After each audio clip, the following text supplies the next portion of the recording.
জীবটা হচ্ছে দরজা। এই যে জীবটা দরজা, সেই দরজাতে একটা প্রদীপ জেলে রাখো, কারণ this is the door. The God will come to your heart through this door, and how the God will approach if it is dark, এটা হচ্ছে প্রথম। কি করে তুমি সেই করবে না, জীবেতে প্রদীপ জেলে রাখো যাতে তোমার ভগবান এসে রাস্তাটা দেখতে পান। The God has to go inside your heart, and this is the door, and this is dark. How the God will go?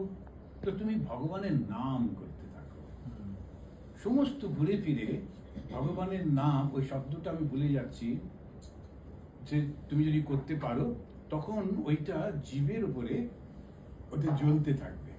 ওই জন্য জীবের কাজ হচ্ছে ঈশ্বরের নাম নেওয়া।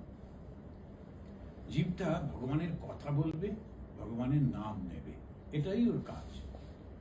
ভাগবতে আবার একটা জায়গায় বলছে যে যদি তুমি তোমার জীবটা ভগবানের বাণী প্রচার করতে বা তার কথা না বলতে কাজে না লাগাও, তাহলে তোমার জীবটা আর ব্যাঙের জীবের মধ্যে পার্থক্য কিছু নেই।